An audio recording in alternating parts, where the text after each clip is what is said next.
అధ్యక్ష మిషన్ భగీరథ కార్యక్రమాన్ని చేపట్టి ఈ రాష్ట్రంలో ప్రతి ఇంటికి త్రాగునీరిచ్చింది మా ప్రభుత్వం క్రియేట్ చేసిన ఆస్తి కాదా అధ్యక్ష?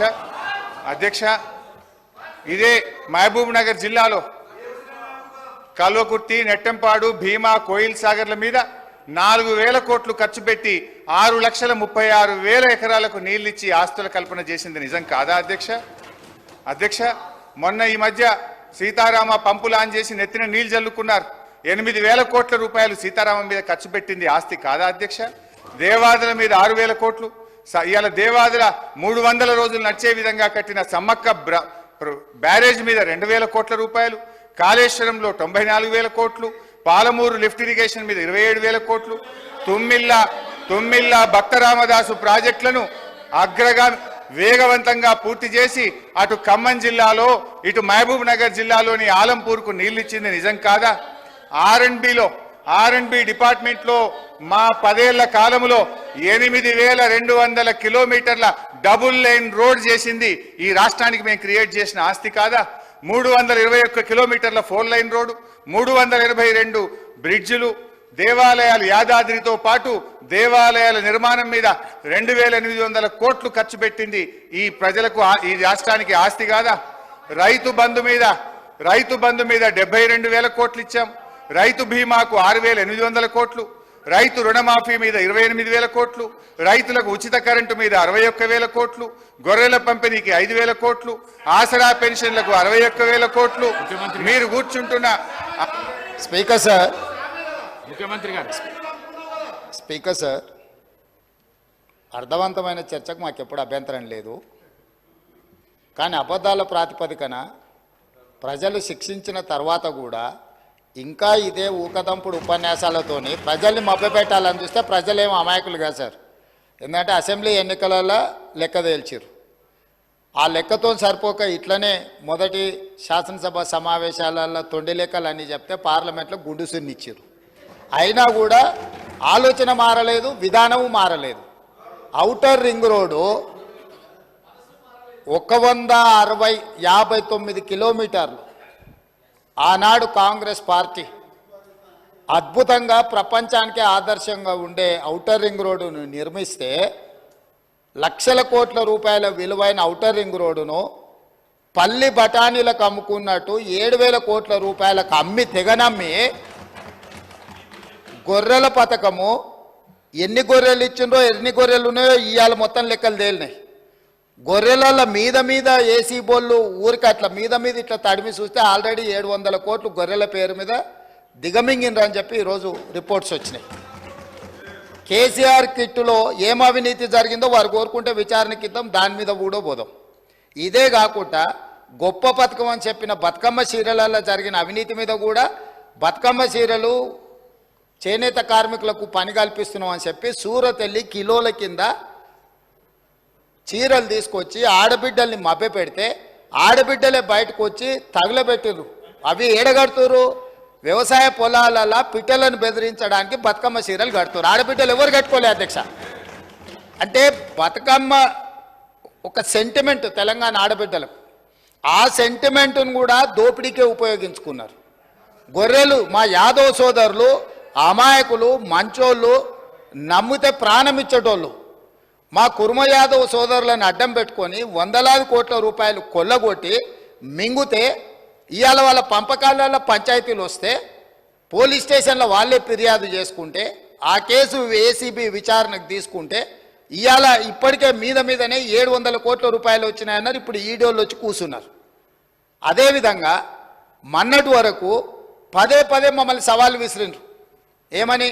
అసలు కాళేశ్వరం మీద మేము పెట్టిందే 80,000 కోట్లు, కాళేశ్వరం ప్రాజెక్టే 80,000 కోట్లు అయితే 1,00,000 కోట్ల రూపాయల అవినీతి ఎట్లా జరిగింది?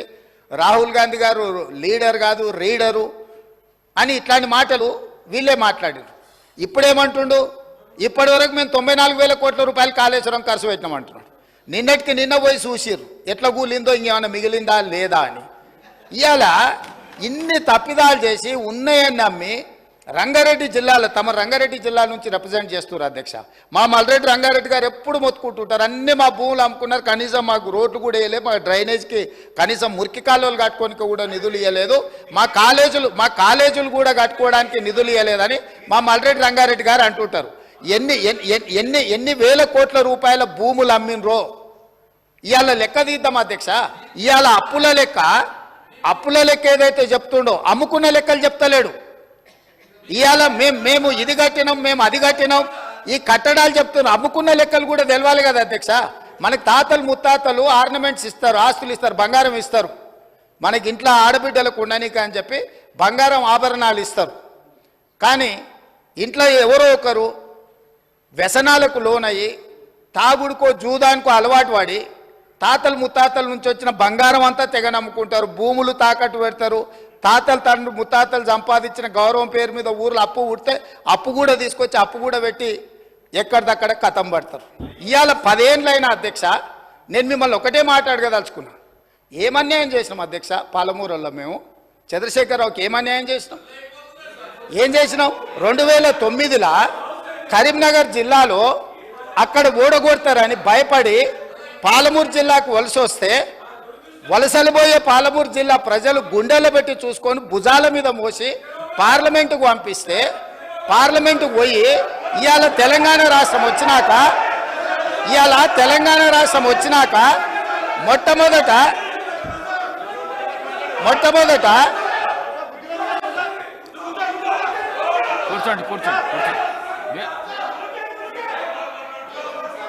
మొట్టమొదట ఆనాడు ఆదరించి భుజాల మీద మోసి పార్లమెంటుకు పంపిస్తే తెలంగాణ రాష్ట్రం వచ్చిన తర్వాత వచ్చిన తెలంగాణ రాష్ట్రానికి మొట్టమొదటి ముఖ్యమంత్రిగా వారి బాధ్యత ఏంది అధ్యక్ష? పాలమూరు జిల్లా ప్రాజెక్టులు పూర్తి చేయొద్దా అధ్యక్ష? ఈ రోజు కూడా ఉమ్మడి రాష్ట్రంలో ఏ అన్యాయం ఏ నిర్లక్ష్యానికి పాలమూరు జిల్లా గురైందో, మా తట్టపని పారపని వలస బతుకులు ఎట్లున్నాయో బీఆర్ఎస్ పార్టీ అధికారంలోకి వచ్చిన 10 ఏళ్లలో అంతకంటే దారుణంగా తయారైనవి. ఇవాళ 10 ఏళ్ల తెలంగాణ రాష్ట్రంలో కూడా అదే కల్వకుర్తి, భీమా, నెట్టంపాడు, కోయిల్ సాగరు, పాలమూరు, రంగారెడ్డి, ఎత్తిపోతల, సంగంబండ, రాజోలిబండ, జూరాల ఏ ప్రాజెక్టు కూడా ఈ 10 సంవత్సరాలలో దాదాపుగా 17.5 లక్షల కోట్లు అప్పులు లెక్కలైతే 20 లక్షల పైన కోట్ల రూపాయలు ఖర్చు పెట్టినా మా పాలమూరు జిల్లా ప్రాజెక్టులు పూర్తి కాకపోవడానికి వీళ్ళ దుర్మార్గం కారణం కాదా?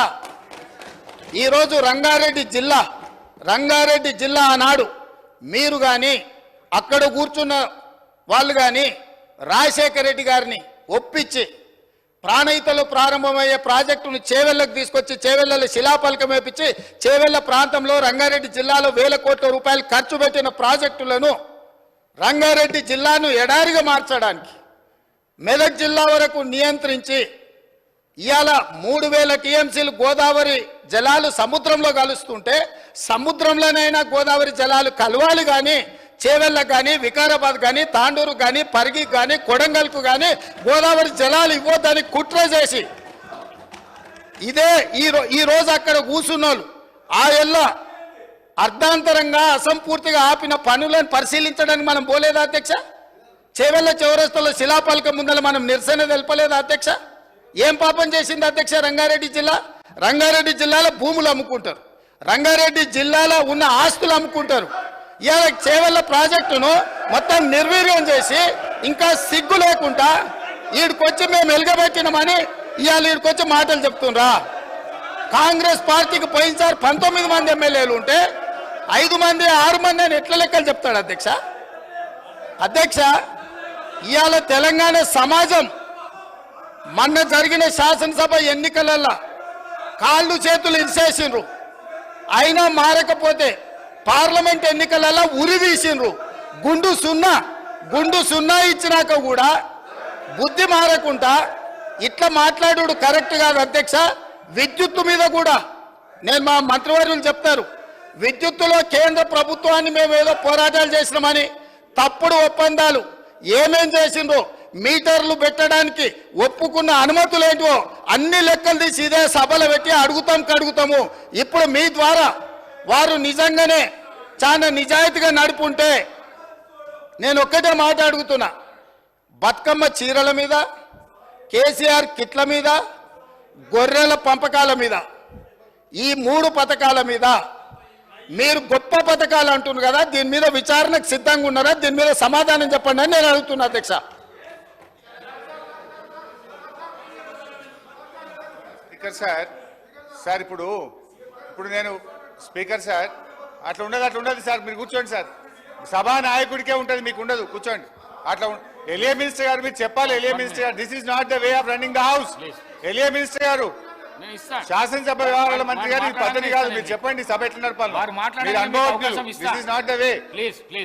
స్పీకర్ సార్ ఒక్క నిమిషం. ఎలియా మినిస్టర్ గారు మీరు చెప్పాలి సార్, ఇది కరెక్ట్ కాదు సార్. ఇది మీ మెంబర్స్ మీరు కంట్రోల్ చేసుకోవాలి. How it is correct, how it is correct. అవకాశం ఇస్తాను సార్. ఇప్పుడు గౌరవనీయులు సభానాయకుడు గారు 20 నిమిషాలు మాట్లాడారు, సంతోషం. వారికి ఈజ్ ఎట్ లిబర్టీ. ఇప్పుడు వారు నన్ను ఒక 10 ప్రశ్నలు అడిగారు. నన్ను అడిగారు. నేను I want to answer those questions. కానీ సపరేట్గా నాకు టైం ఇస్తా అంటే నేను వారికి ఆన్సర్ ఇస్తాను. ఎందుకంటే నేను బడ్జెట్ మీద మాట్లాడాలన్నా ముఖ్యమంత్రి గారు నాకు ప్రశ్నలు వేసినాడు. నేను ముఖ్యమంత్రి గారు నాకు వేసిన ప్రశ్నలకు సమాధానం చెప్పమంటారా, బడ్జెట్ మీద మాట్లాడమంటారా? సో ఐ రిక్వెస్ట్ రెండూ చేస్తా. కొద్దిగా టైం ఇవ్వాలి. టైం నాకు ముఖ్యమంత్రి గారు మధ్యలో లేచి డీవియేట్ వారు చేసి నేను చేయలే. I have to answer honourable CM.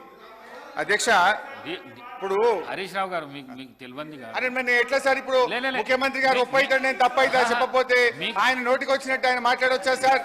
మీకు తెలియంది కాదు. సభానాయకుడు ఎప్పుడన్నా సభ కరెక్టే సార్. మరి ఆయన నాకు ప్రశ్న వేసింది కదా సార్. సార్ సభానాయకులు కోరింది ఈరోజు ప్రతిపక్ష నాయకులు వచ్చి సమాధానం చెప్పాలని కోరారు అధ్యక్ష. స్పష్టతతో అడిగారు వారు. ప్రతిపక్ష నాయకులను వచ్చి వారు అడిగిన ప్రతి ప్రశ్నకు సమాధానం చెప్పమనండి సార్. తప్పకుండా ఈరోజు వారు అడిగిన అన్ని ప్రశ్నలకు సంబంధించి సమాధానం, దాని తదుపరి మేము ఒప్పో తప్పో ఉంటే మేము కూడా సవరించుకుంటాం అధ్యక్ష. We are very open to it. So నేను గౌరవ సభ్యులను కోరుతా ఉన్నాను, హరీష్ రావు గారు, ప్లీజ్ రిస్ట్రిక్ట్ బడ్జెట్కు సంబంధించిన అంశాల విషయంలోనే. ఇప్పటికే గంటం బావైంది అధ్యక్ష. ఇప్పుడు కేవలం 5 నిమిషాలే గౌరవ ముఖ్యమంత్రి గారు ఇంటర్వ్యూన్ అయ్యారు. 1 hour 10 minutes. ఇప్పుడు దయచేసి గౌరవ సభ్యులను మీ ద్వారా కోరుతా ఉన్నాను, కంక్లూడ్ చేస్తే చాలామంది సభ్యులు కూడా మాట్లాడేది ఉంది. దయచేసి కంక్లూడ్ చేయమని కోరుతా ఉన్నాను అధ్యక్ష. హరీష్ రావు గారు. సార్ అధ్యక్ష, ఫస్ట్ ఆఫ్ ఆల్ ఓఆర్ఆర్ పైన ముఖ్యమంత్రి గారు తెగ నమ్మింది అన్నారు, which is not correct. It is only TOT. అది మళ్ళీ మనకే వస్తుంది, అది ప్రభుత్వ ఆస్తిగానే ఉంటుంది తప్ప అది రికార్డు వాళ్ళు రెక్టిఫై చేసుకోవాలి. నంబర్ 1. నంబర్ 2 అధ్యక్ష, వారు ఇంకో మంచి మాట అన్నారు, మనకు తాతలు తండ్రులు ఆభరణాలు ఆస్తులు ఇస్తారు, అది అమ్ముకుంటారా అన్నారు. మరి మీ ఉప ముఖ్యమంత్రి గారి బడ్జెట్లో 24,000 కోట్లు భూములమ్మి ఈ బడ్జెట్కు నిధులు సమకూరుస్తా అన్నారు. దాన్ని ఏమంటారో ముందు సమాధానం చెప్పండి. నంబర్ 2. నంబర్ 3, మహబూబ్ నగర్ ఎంపీగా కేసీఆర్ గారు ఏం చేసిండ్రు అన్నారు. మీరున్న గత తెలుగుదేశం పార్టీ, మీరిప్పుడున్న కాంగ్రెస్ పార్టీ, మీరిద్దరే పాలమూరు వెనుకబాటుతనానికి కారణం. 1985లో శంకుస్థాపన చేసిన కల్వకుర్తి, నెట్టంపాడు, భీమా, కోయిల్ సాగర్ 1985 నుంచి 2014 వరకు 29 సంవత్సరాల్లో మీరిచ్చిన ఆయకట్టు కేవలం 26,000 ఎకరాలు. మేం ప్రభుత్వంలోకి రాగానే 4,000 కోట్లు ఖర్చు పెట్టి 6,36,000 ఎకరాలకు నీళ్లు ఇచ్చింది నిజమా కాదా అని నేను అడుగుతా ఉన్నా. మీరు మీ సోకాల్ తెలుగుదేశం కాంగ్రెస్లు మహబూబ్ నగర్ జిల్లాకు ఒక్క మెడికల్ కాలేజ్ ఇవ్వలేదు. మేము 5 ప్రభుత్వ మెడికల్ కాలేజీలు మహబూబ్ నగర్ జిల్లాలో పెట్టాం. అధ్యక్ష, ఇట్లా మహబూబ్ నగర్కి ఏం చేశామో చర్చ పెడదామంటే రోజు పెట్టండి, నేను డీటెయిల్గా చెప్పడానికి రెడీగా ఉన్నా. అధ్యక్ష, అదేవిధంగా కాళేశ్వరం విషయంలో కూడా నేనేదో 80,000 అన్నారు. ఇరిగేషన్ వైట్ పేపర్ విడుదల చేసిన రోజు ఇక్కడి నుంచే నేను మాట్లాడినా. ఆ రోజు 94,000 చెప్పినా, ఈ రోజు 94,000 చెప్పినా మీరు సరిగా గుర్తుపెట్టుకోక సభను తప్పుదో పట్టించారు. ఇకపోతే ఇంకా చాలా విషయాలు అడిగారు, ఆయనకు అన్నిటికీ సమాధానం చెప్పగలుగుతా. బతుకమ్మ చీరల విషయంలో మహిళల్ని అవమానపరిచే విధంగా ముఖ్యమంత్రి గారు మాట్లాడారు. ఆయన వెంటనే క్షమాపణ చెప్పాలి, లేదా దాన్ని సభ రికార్డ్స్ నుంచి తొలగించాలని చెప్పి నేను కోరుతా ఉన్నా. అధ్యక్ష, నేను ముఖ్యమంత్రి గారు చాలాసేపు చెప్పింది కానీ నేను పోతే నా సబ్జెక్టు డీవియేట్ అవుతుందని నేను అందులోకి డీటెయిల్గా పోతలేను. బట్ ఎప్పుడైనా డిస్కషన్ పెట్టండి, I'm ready to answer any question. Please. అధ్యక్ష, ఇట్లా అప్పులు ఆస్తుల గురించి మాట్లాడే క్రమంలో ఈరోజు మెడికల్ కాలేజీలు కానీ, నర్సింగ్ కాలేజీలు కానీ, మీరు కూర్చుంటున్న సచివాలయం కానీ, అప్పుడప్పుడు మీరు రివ్యూకు పోతున్నటువంటి పోలీస్ కమాండ్ కంట్రోల్ రూమ్ కానీ, అదేవిధంగా గురుకులాలు కానీ, ఇట్లా రైతు వేదికలు కానీ, ఎన్నో ప్రగతి భవన్ కానీ, ఇవాళ మా బట్టెన్ ఉంటున్న ప్రగతి భవన్ కానీ, ఇట్లా ఎన్నో ఆస్తుల కల్పన కూడా చేశాం. అందువల్ల దయచేసి ఎప్పుడు ఒక ప్రభుత్వం మీద, గత ప్రభుత్వం మీద దుమ్మెత్తడం మాని మీరేం చేస్తారో చెప్పండి. అదేవిధంగా అప్పుల విషయంలో క్లారిఫై చేశాం. ఇక భవిష్యత్తులో అనవసరంగా ఆ తప్పుడు ప్రచారం, గోబల్స్ ప్రచారం మానుకోవాలని చెప్పి నేను కోరుతూ అధ్యక్ష, ఇకపోతే గ్యారంటీలు, 6 గ్యారంటీలు. ఈ 6 గ్యారంటీల విషయానికి వస్తే అధ్యక్ష,